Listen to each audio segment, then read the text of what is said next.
And then there was also the Earl, and to begin with, he seemed to be even more promising. Although obscured by the venerable dust of ages, his story was retold in so many ways that it was obviously added to and altered as time went by, and that is not unusual with legend and myth. Like rolling snowballs, they tend to collect things related, and various versions of the same events told many years apart, although retaining the common nucleus, can be quite different.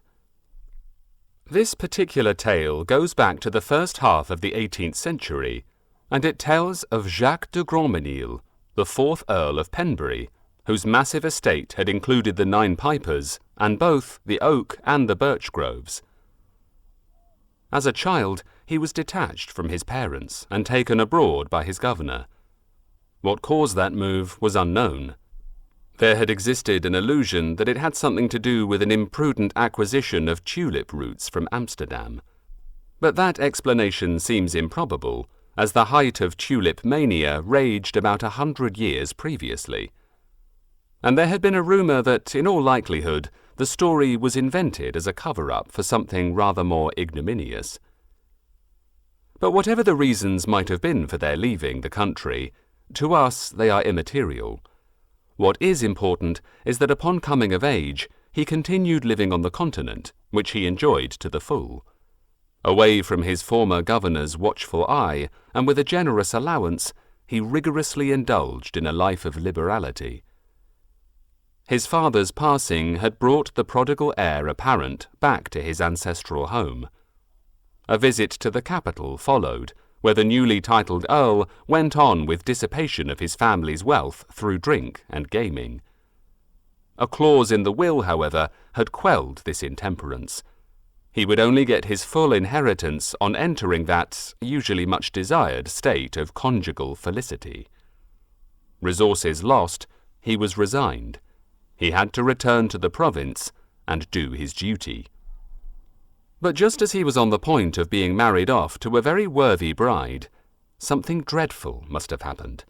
Something so dreadful that it had led to him losing his mind as well. Spurning all his acquaintance, as well as his intended, he had cut himself off from the world entirely, and would roam the woods in solitude, or lock himself in the library for days at a time. Eventually, he met his end in mysterious circumstances, his body being found at the foot of the Dewer's Needle.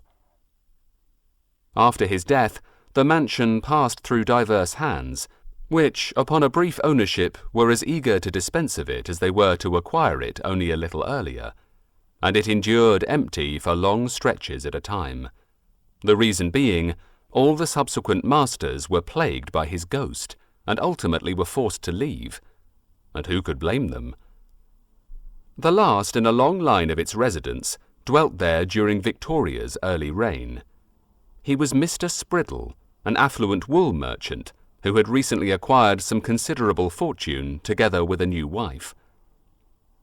Like his predecessors, he had updated and improved the building and the grounds by installing new piping and replacing the shrubbery with a row of glass houses.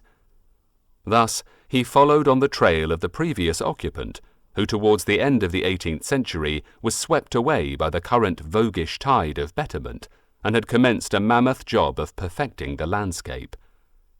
The first to go were the old gardens. According to the dictates of current fashion, their faded glory no longer reflected the enlightened views of his age. But he did not stop there. Before the gentleman from the spirit world had intervened, he had managed to cut down an avenue of ancient limes, and tons of earth were moved, and a whole grove was uprooted in an attempt to transplant mature trees to where they should have stood, in accordance with the famous Repton's designs. Gone was the rosarium, the heady apothecary and musk roses, the scintillating damasks and centifolias were pulled up and thrown on a heap, their old-fashioned charm lost forever. Likewise eradicated were the symmetrical and precise French-inspired parterres with their box-hedging of diamonds and squares and fantastic topiary. In one short season, all that was representing the mingling of the ages past was sacrificed to lawn, that much more modern and only slightly less ambitious desire to control nature. It was by streaking across this lawn that the said wool merchant had exited his abode for the last time. It happened one dark wintry night when his spouse was away from home, and that caused him to be in ill humour. Neither accustomed to, nor fond of this enforced privacy, sleep had eluded him. But as he lay there, alone in the marital bed, to his utter surprise he still found it perfectly soft and comfy. But the stubborn insomnia had already set in, so to while away the long hours, he embarked upon one of his favourite occupations, contemplation of his wealth and the source of it, the sheep. It had always been his ever so grateful subject, and now it was even more pleasing, as only recently he had obtained a woolen flock, and at a very satisfying price.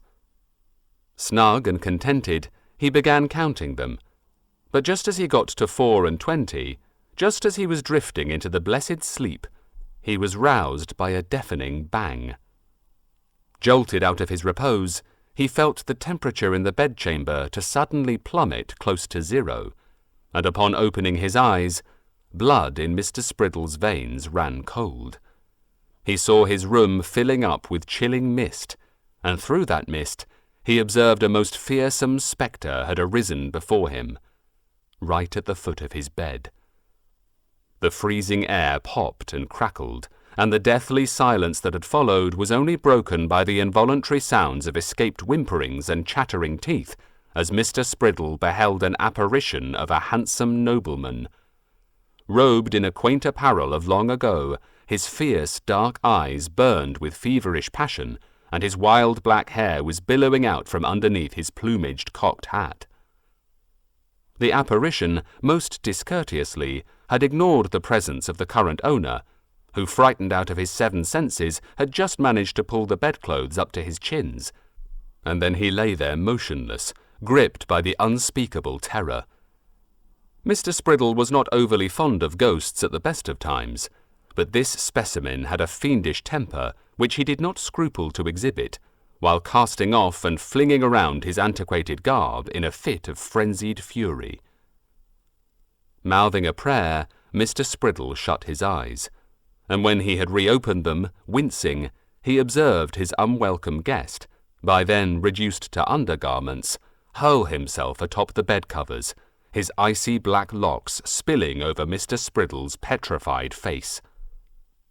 This was too much.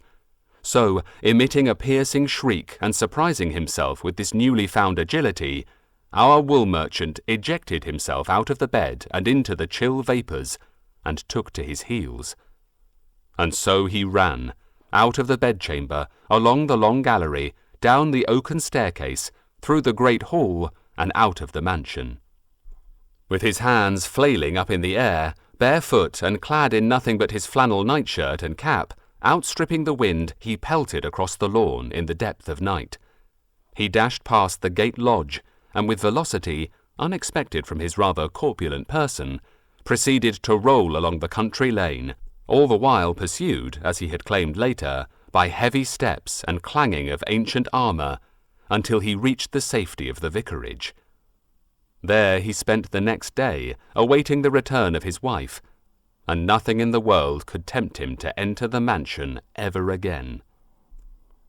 That unholy visitation was not hastily forgotten, and for many years to come it served as a high point of his self-gratifying entertainment during family gatherings on long wintry nights, and especially valuable when it came to scaring his children and his grandchildren. And just to make sure the narration had the full impact, he never neglected to spice up the story by reinforcing it with his own fecund ingenuity. Surrounded by the eager little faces, animated with half wonder, half terror, there he sat, in a colossal armchair by the blazing ingle-nook, a melting marshmallow impaled on a roasting fork clutched tightly in his meaty fist.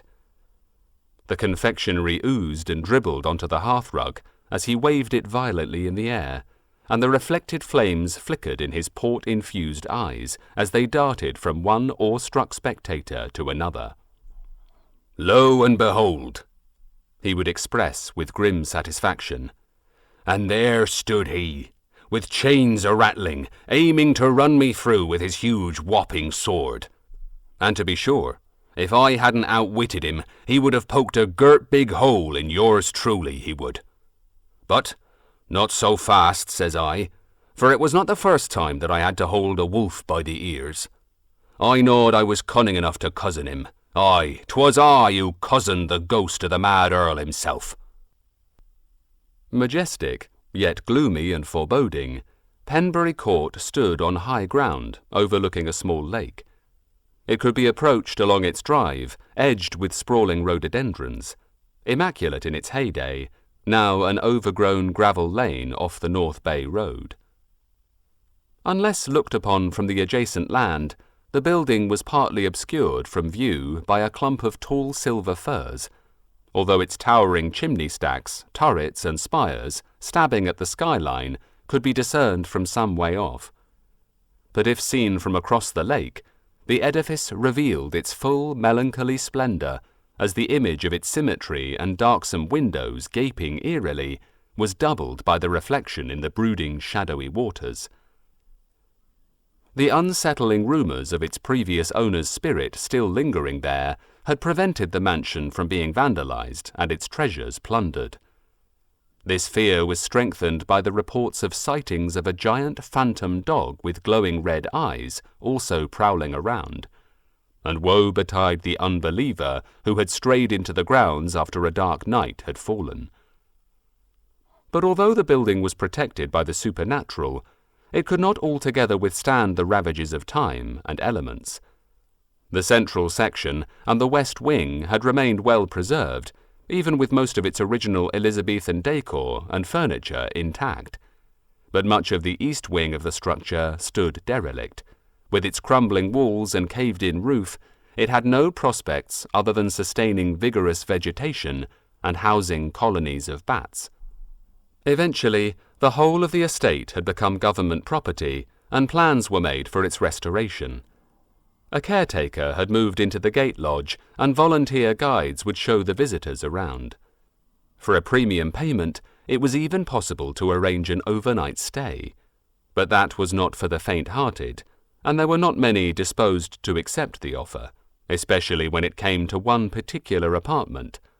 Located in the west wing, largely untouched by the merciless hand of Kronos, it had included the Earl's bedchamber, and to this day had an unpleasantly spooky reputation of still being occupied by his ghost.